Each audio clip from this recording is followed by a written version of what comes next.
bonsoir à toutes et à tous. Ravi de vous retrouver pour ce rendez-vous d'actualité sur Bénin TV par ce temps de fête de l'IAM. Bonsoir, voici les titres.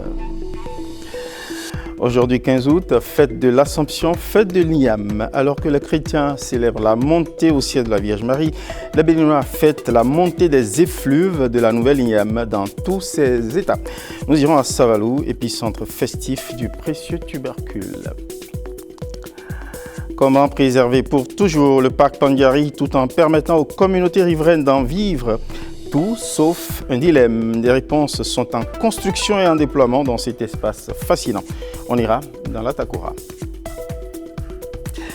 Et puis, loin du Bénin, nous irons à Soweto, en Afrique du Sud, où résonne la colère des résidents face à l'assassinat d'un chauffeur de taxi. Au Mali, où on dénonce un plan de déstabilisation étranger. En Russie, où le ministre de la Défense reçoit des généraux de l'AES. À nouveau, bonsoir et merci de nous recevoir chez vous. Je l'ai indiqué, aujourd'hui 15 août, l'IAM est à l'honneur à Savalou. Le 15 août, la nouvelle IAM est accueillie en grande pompe avant d'être savourée dans tous ses états. Sa sortie est auréolée de bénédictions. Eh bien, c'est sous l'onction royale que ça se passe, s'il vous plaît. Allons donc au palais royal de Savalou vivre les rituels sacrés dédiés au précieux tubercule et vous le verrez, son cycle de vie ressemble par certains égards à une séquence de la vie humaine. Qui nous raconte cela? Eh bien, c'est Ernest Tétégou et Ulvaeus Balogun. À Savalou, l'IAM n'est pas qu'un tubercule. C'est le cœur d'un patrimoine, un lien sacré entre les vivants et leurs ancêtres. Consultation du Fa, sacrifice rituel. Ici, sur l'esplanade du Palais Royal, tout est codifié et rien n'est laissé au hasard. Chaque geste prépare le moment tant attendu. La nouvelle IAM qui a été offerte aujourd'hui au FA, il y a une consultation qui a suivi et cette consultation a révélé le signe Tchétoula Klebo, Yekou Lete, Yekou Filete. Ce signe demande à tous les Savalois, à tous ceux qui sont de la contrée, d'éviter de sortir la nuit. Les noctambules, attention à eux pour ne pas courir un malheur dans la nuit, pour ne pas se faire braquer dans la nuit. Le FA a annoncé un malheur pour la royauté et on fera ce qu'il faut pour conjurer cette honte-là. Il y a beaucoup de femmes de la contrée de Savalou qui commettent l'adultère et le FA est venu recommander de cesser cela, sinon que ceux-là vont passer de via trépas. Par ce geste, le roi donne ainsi le ton pour la consommation de la nouvelle IAM. La nouvelle IAM, c'est un tubercule qui est très important en spiritualité, puisqu'il y a une petite allégorie du signe Foumendi qui a donné de la puissance à l'IAM et qui lui a permis de faire le parcours comme l'être humain avant de venir à la vie. L'être humain parcourt 9 lunaisons avant de venir à la vie, 28 jours fois 9. C'est le même cycle que fait la nouvelle IAM avant de venir à la vie. Donc c'est pour ça qu'on prend la nouvelle IAM et on offre au monde spirituel. Pour dire au monde spirituel, en quelque sorte, c'est comme un homme qu'on a offert au monde spirituel. Il n'a qu'à prendre ce tubercule à l'image d'un homme et nous apporter le bonheur. Parmi les personnalités présentes, le président du Conseil économique et social, Conrad Gbagidi, prince du Palais Royal, est venu honorer cette tradition pluriséculaire. Ce 15 août, place est aux réjouissances. Les foyers, les places publiques et les marchés vont vibrer au rythme des premiers plats d'igname pilés, préparés avec la récolte bénie. On va visiter une foire. L'agro-pastoral est en vitrine à la 5e Foire Pôle 4. Il s'agit d'une foire dédiée aux produits d'élevage et d'agriculture des terroirs locaux du pôle agricole 4, ceux du Borgou, du sud de la Donga et des collines. Cette foire est ambitieuse, valoriser le savoir-faire local, rapprocher agriculteurs et éleveurs et booster l'économie rurale. Hâtez-vous d'y aller car elle finit déjà le 17 août prochain. Un avant-goût ici avec Ernest Tétégou et Ulvaeus Balogun qui ont fait un crochet et c'est à Savalou. À première vue, du miel, mais pas n'importe lequel. Ici, c'est la fleur de cajou qui donne à ce nectar sa saveur unique. Le cajou que nous avons utilisé pour le transformer en miel de cajou, c'est le jus de cajou que vous voyez ici. Si on prend 10 litres de ce jus de cajou, on en trouve ce miel de cajou là 1 litre dedans. Ça renforce le système immunitaire. Après avoir renforcé le système, ça lutte contre la fatigue. Cette innovation, comme beaucoup d'autres, attire ici les curieux dès les premières heures de cette 5e foire régionale agropastorale du pôle 4 à Savalou. La FODACO, aujourd'hui appelée Fora Pôle 4, s'impose comme une vitrine incontournable du potentiel agropastoral des départements des collines. Cette plateforme que nous offrons est unique. Elle favorise la rencontre, les échanges d'expériences. Elle contribue aussi à renforcer la cohésion entre différentes composantes de notre tissu social, véritable richesse de la commune de Savalou et du développement des collines. L'Agence territoriale de développement agricole du pôle 4 met un point d'honneur à soutenir toutes les initiatives qui contribuent à un développement agricole harmonieux, inclusif et durable. Cette initiative répond aussi à un impératif, bâtir des ponts entre acteurs pour faire émerger un secteur pastoral. Cette fois,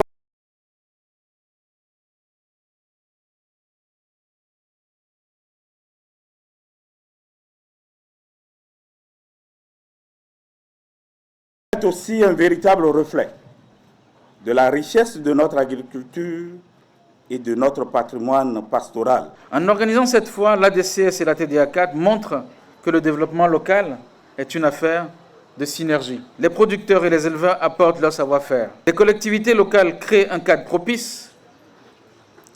Les partenaires financiers et techniques soutiennent l'innovation.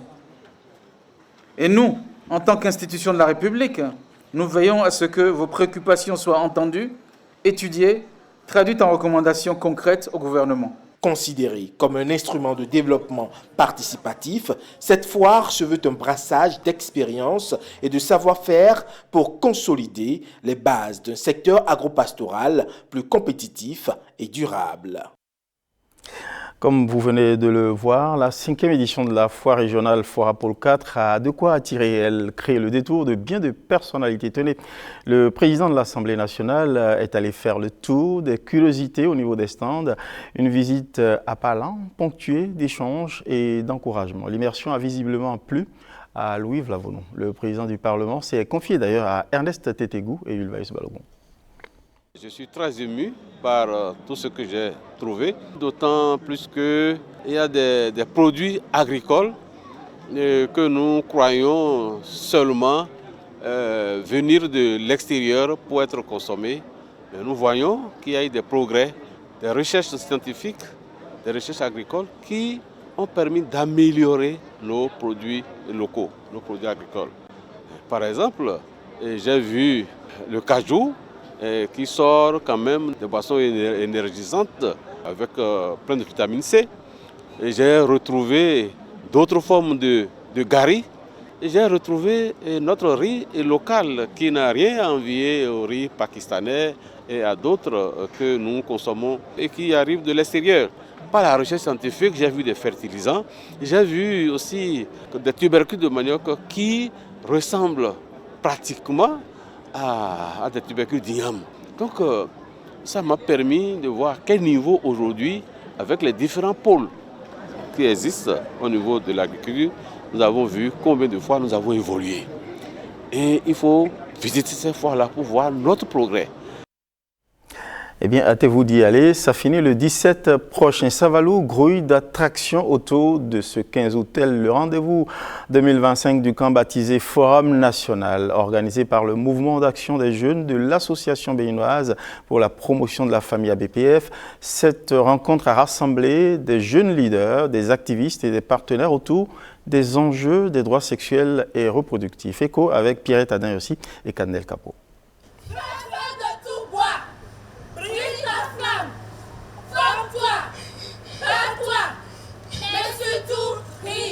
Plus que déterminés, ces jeunes mages, en quête de stratégie pour leur autonomisation, s'engagent en faveur de la promotion de leurs droits en matière de santé sexuelle et reproductive. Nous sommes unis par une cause commune, celle de l'épanouissement de la jeunesse et de la promotion des droits humains. Ce n'est pas un simple slogan, c'est une conviction profonde qui nous anime et guide nos actions. Il résume notre quête d'un futur où chaque jeune a le pouvoir de faire des choix libres et éclairés, notamment en matière de santé sexuelle et reproductive, pour bâtir son propre chemin vers l'autonomisation. À vous, qui êtes donc l'espoir de demain de notre association, mais encore plus de notre cher pays, le Bénin. Votre autonomisation ne se mesure pas seulement à vos réussites professionnelles, mais aussi à votre capacité à faire des choix responsables et à défendre vos droits, notamment en matière de droits et de santé sexuelle et reproductive, d'inclusion et de justice en matière de genre.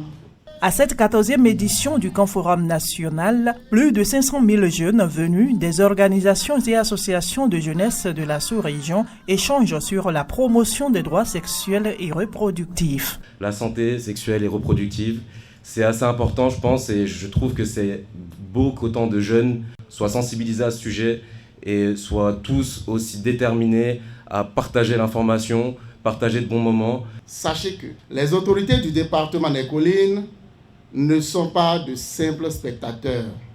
Nous sommes à votre écoute et nous sommes disponibles pour vous accompagner dans vos initiatives, car votre réussite est la nôtre. C'est une cause sociale importante, celle qui est liée à la famille, à la fille, à la femme, et ça c'est très important. Sincèrement, que ce soit le MAJ ou plus globalement la BPF, si vous n'existiez pas, il fallait qu'on vous crée. Bien-être de la couche juvénile, activités interactives, panels inspirants, manifestations culturelles et sportives, partage d'expériences, ce sont autant d'activités menées lors de ce rassemblement.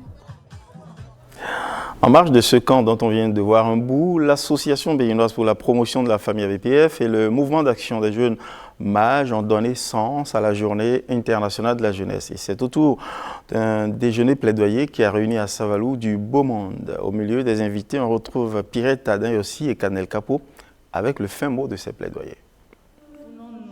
Nous jeunes pour l'avenir des DSSR. C'est à cette interrogation que les jeunes mages de l'Association béninoise pour la promotion de la famille ont tenté d'apporter des éléments de réponse à ce déjeuner de plaidoyer. Dans un contexte mondial où les financements pour les DSSR se réduisent et certains acquis sont fragilisés par un contexte politique international où les besoins des communautés demeurent immenses, il devient crucial de réfléchir collectivement à la durabilité de nos actions.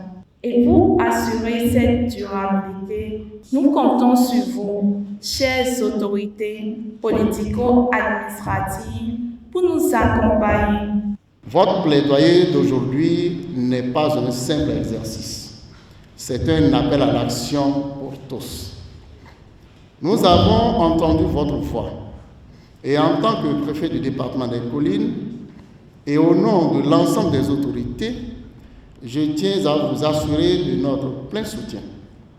Nous sommes vos partenaires et nous nous engageons à travailler avec vous pour que vos aspirations se transforment en réalité.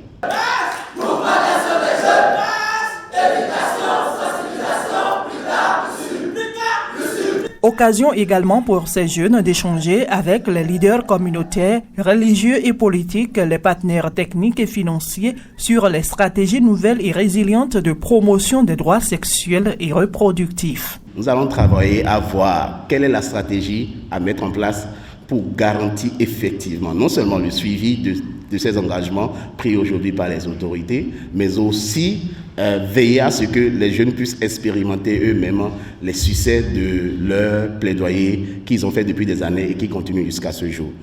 Si jeunesse pouvait, yes savait. Je pense que si vous gardez ça en tête, c'est tous les jours que vous allez croquer avec cette belle ambiance-là. Le fait d'être ensemble, de croire ensemble, d'avoir la volonté d'avancer, de contribuer au développement de son pays, ça c'est quelque chose qui est magnifique. Mais avant ce grand regroupement, les jeunes mages ont organisé une caravane pour sensibiliser la population aux enjeux auxquels elle est confrontée, notamment en matière de droit à la santé sexuelle et reproductive.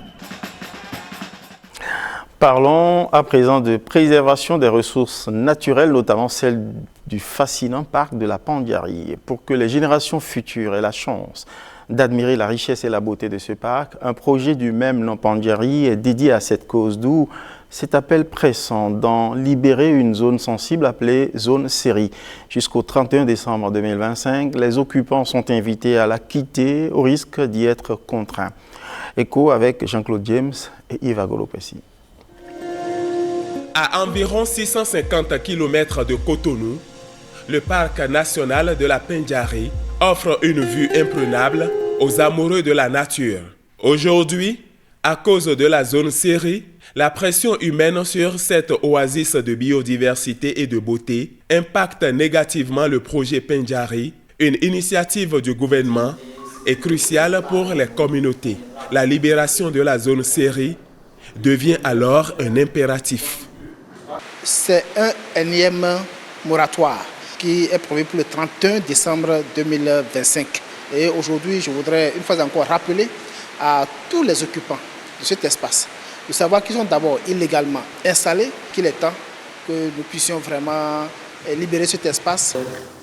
Selon les participants à cette deuxième session du comité local, l'un des avantages de libération de cette forêt communautaire, contenu dans le contrat signé avec African Parks, est la sécurité des communautés. La piste de la coproduction de la sécurité est explorée.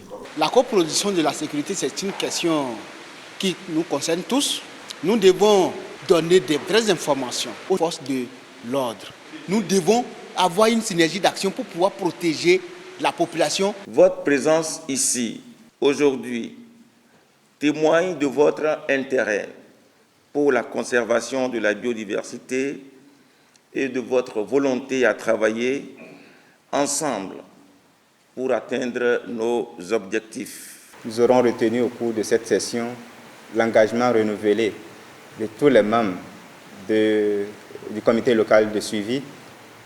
Mes mots de remerciement à l'ANPT pour ce privilège qu'il nous donne de nous prononcer sur la gestion du parc et lancer aussi un appel à la direction du parc, à Urufina, à Kwandé, à Tanongo. Nous avons encore des défis.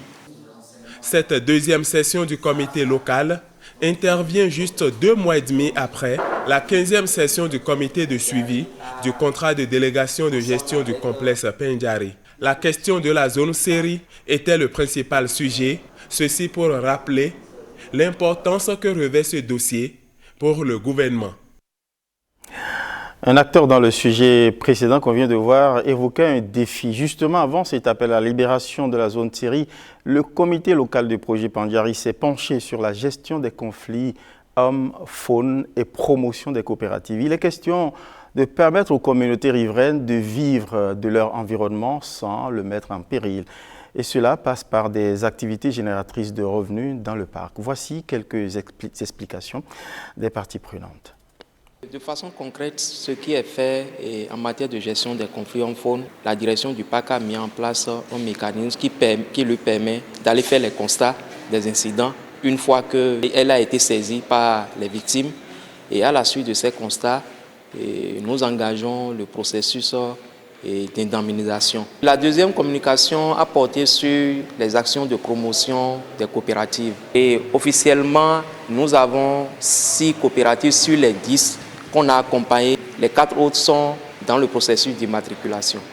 Et de façon concrète, les actions que nous menons en faveur de ces coopératives sont axées sur l'appui à leur installation et à leur reconnaissance officielle. Et la deuxième action phare concerne le renforcement de leurs capacités techniques, matérielles et organisationnelles. Et la troisième action phare, c'est la recherche des débouchés pour que les produits qui découlent de leur activité soient mieux positionnés et leur génèrent plus de revenus.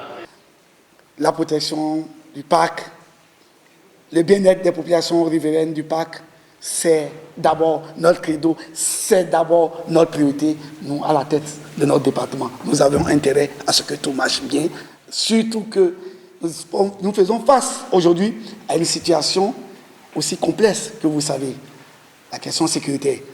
Je voudrais aussi préciser que la préfecture, quant à elle, mettra toujours tout de son côté pour accompagner la tenue de toutes ces sessions. Et pendant que dans le septentrion, on se préoccupe de gestion durable des parcs, le ministre conseiller ici à la côte, Jacques Ayadji, se préoccupe, lui, de bonne conduite des projets routiers. Il était ce 14 août, hier, sur certains sites du projet asphaltage à Cotonou et à Bomé-Calavi. Au regard des constats effectués, le ministre conseiller Jacques Ayadji n'hésite pas à faire des recommandations précises aux entreprises en charge des travaux. Écho avec Jules Kouekou et Ariane Da Silva. Au quartier Jacques à Cotonou, une métamorphose s'opère. Un projet d'aménagement urbain est en cours à travers la réalisation de voiries primaires, secondaires et tertiaires sur 36 rues. Des travaux qui font l'objet d'une visite de contrôle du ministre conseiller aux infrastructures. Chaque détail est passé au peigne fin. Ça dit, moi je ne suis pas d'accord. Parce qu'avec cette petite surface hydraulique là, on ne peut pas espérer que le voie sera fonctionnel. Maintenant, est-ce que vous prenez l'engagement, comme vous êtes le chef ici, d'étudier ce que je viens de dire? Nous allons prendre ce que M. le ministre a dit en compte.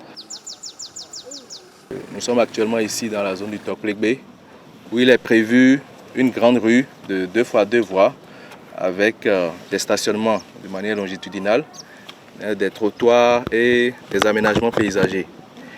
Il faut dire que la zone est totalement balisée, notamment dans la zone du PLM Aledjo, où on a plusieurs rues où nous devons faire des travaux de bitumage. Le projet a prévu également un volet HSE qui s'occupe de la gestion de la sécurité et puis des plaintes avec les riverains. À quelques kilomètres de Cotonou, dans l'arrondissement de Godomé à Abomey-Calavi, des rues sont touchées par le projet asphaltage. Ici, il est envisagé d'aménager la ceinture du cimetière PK14 pour faciliter l'accès aux usagers. Sur place, le ministre conseiller aux infrastructures est en visite d'inspection. Donc là, actuellement, les travaux de chaussée sont presque achevés et nous avons déjà mis la couche de revêtement sur la chaussée principale et actuellement nous sommes en train de traiter les amorces des rues avoisinantes pour pouvoir faciliter l'accès des riverains à la chaussée principale. Le constat global, c'est que les travaux se déroulent normalement, notamment au privé qui est à 32% d'exécution physique pour 32% d'exécution de consommation de délai. Ici, nous avons quelques retards qui sont justifiables et justifiés par les entreprises. Donc je peux dire que le constat général, c'est que les travaux se déroulent normalement. Parce qu'une route mal assainie, c'est une route vouée à une dégradation précoce. Or, tous ces moyens financiers que le gouvernement met en jeu pour réaliser ces travaux, il faut quand même que les infrastructures réalisées soient durables. Dans la commune d'Abomey-Calavi, plusieurs chantiers d'asphaltage sont en cours, avec un taux d'avancement physique global estimé à environ 45%. Il prévoit plus de 30 km de voies à aménager. Respect des règles, des normes sur les chantiers, respect des règles aussi dans l'univers médiatique. Et c'est le régulateur qui fait la veille pour activités illégales persistantes. Des équipements de 2 télévisions pirates sont mis sous scellé. Conseillers et cadres de la HAC, la Haute Autorité de l'Audiovisuel et de la Communication, sont descendus sur le terrain pour l'exécution de la décision en présence d'un huissier de justice. L'opération est intervenue ce jeudi 14 août sous les yeux d'Élisée Degbeyan et Amandine Aniabossou. Hope TV et Noé TV, 2 télévisions pirates émettant sur satellite, sont mises sous scellé par la Haute Autorité de l'Audiovisuel et de la Communication. Après des mises en demeure et relances restées sans suite, l'institution de régulation des médias passe à l'action. La HAC a constaté une prolifération de télévisions émettant par satellite sans autorisation de l'institution de régulation des médias. Donc, elle a pris 2 communiqués interdisant la diffusion des émissions par satellite sans autorisation préalable de la HAC. Après la publication et la diffusion de ces 2 communiqués, la HAC a constaté que la plupart des télévisions satellitaires pirates ont cessé d'émettre. mais il y avait quelques-unes, notamment Noé TV, Hope TV, Amazon TV et Yes TV qui ont continué par émettre illégalement. Alors la HAC a pris la décision numéro 25-044/HAC du 26 juin 2025 portant interdiction aux promoteurs de diffuser des émissions par satellite en République du Bénin. Une série d'opérations dont l'objectif est d'amener les promoteurs à se mettre en règle vis-à-vis de la loi.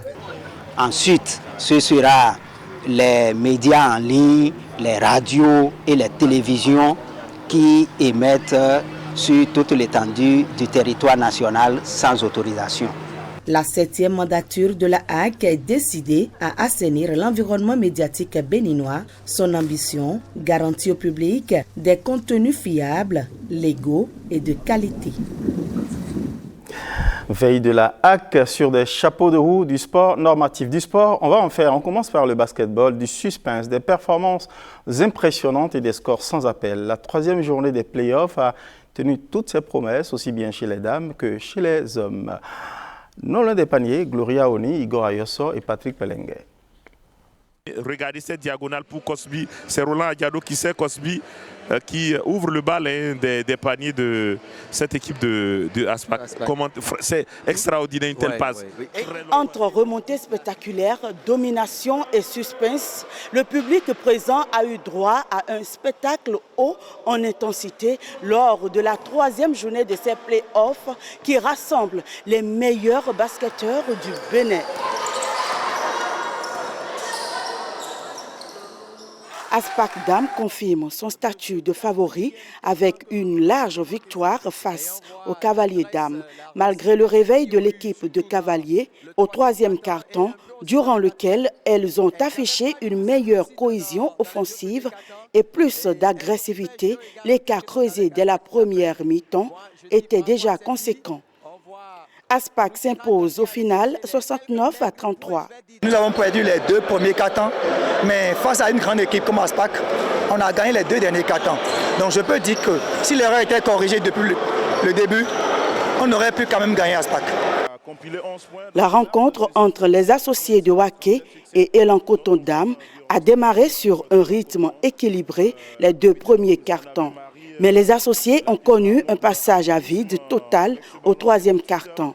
Les associés tenteront un retour tardif dans le dernier quart-temps sans succès. Score final 87-37 pour Elan Coton. Déjà, on a bien commencé, je dirais, mais c'est pas du tout facile. On s'en sort, moi et mes coéquipiers et tout. Et je pense qu'on va donner le meilleur pour aller jusqu'en finale. Nous n'avons pas perdu parce que nous sommes venus gagner en expérience. C'est une jeune équipe et l'équipe en face de nous est une équipe expérimentée. Oui. Donc nous avons joué avec nos moyens. Chez les hommes, l'équipe d'Énergie a pris le dessus sur Longu dans un match de grande intensité physique. Énergie a su imposer son rythme dès l'entame de la rencontre, ne laissant que peu d'occasions à son adversaire de développer son jeu.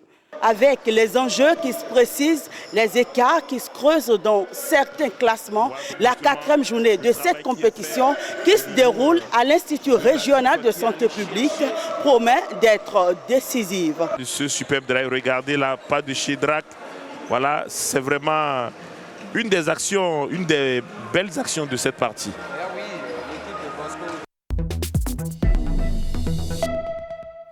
Hors du Bénin, nous irons entre autres à Soweto, en Afrique du Sud, où gronde la colère des résidents face à l'assassinat d'un conducteur de taxi au Mali, où on dénonce un plan de déstabilisation étranger avec l'arrestation d'un ressortissant français. On ira aussi en Russie, où le ministre de la Défense reçoit des généraux de l'AES, l'Alliance des États du Sahel. Une compilation signée, géniale, à Fouda Monsi-Aboka.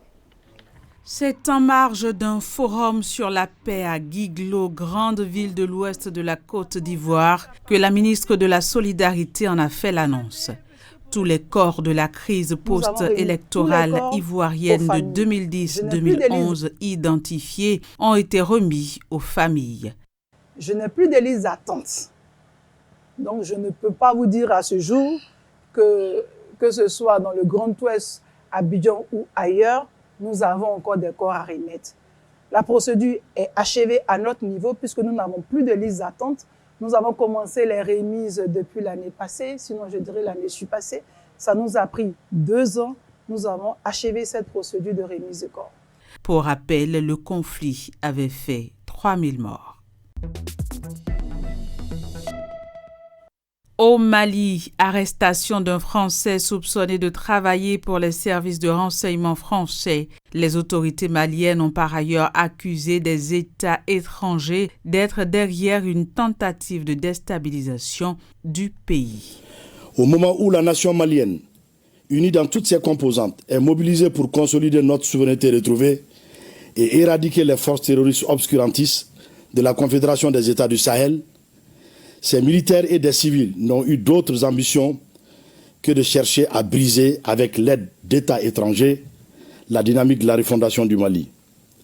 Grâce au professionnalisme et à la vigilance des services spécialisés, la conspiration a été mise en échec, suivie de l'arrestation des acteurs dès le 1er août 2025. Parmi les personnes interpellées figure un ressortissant français.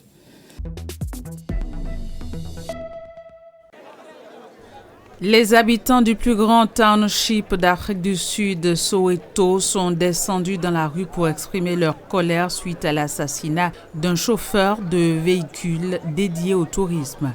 Mercredi 13 août, 2 hommes armés ont ouvert le feu et tué un chauffeur de VTC dans le sud de Johannesburg.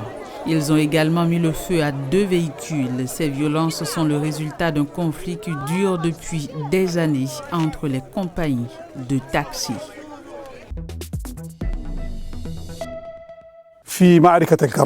Au Soudan, le chef de l'armée et dirigeant de facto du pays affirme qu'il n'y aurait ni compromis ni réconciliation avec les paramilitaires contre lesquels ses forces sont en guerre depuis plus de 2 ans. Cette déclaration intervient au moment où le conflit se double de la pire crise humanitaire au monde.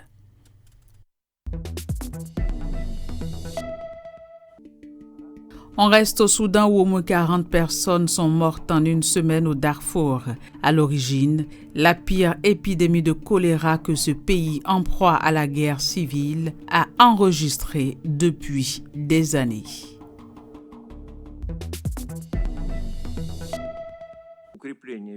Puis le ministre russe de la Défense s'entretient à Moscou avec des responsables des juntes au pouvoir au Burkina Faso, au Mali et au Niger. Andrei Belousov affirme que la Russie est prête à fournir une assistance complète pour garantir la stabilité, alors que les menaces terroristes et la forte activité des groupes armés illégaux persistent dans la région des pays membres de l'Alliance des États du Sahel.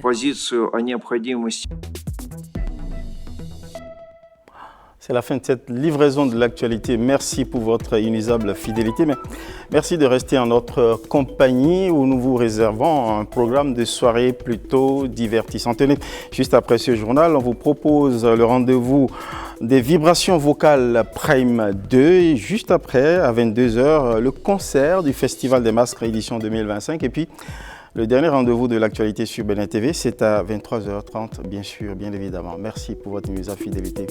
Bonsoir chez vous.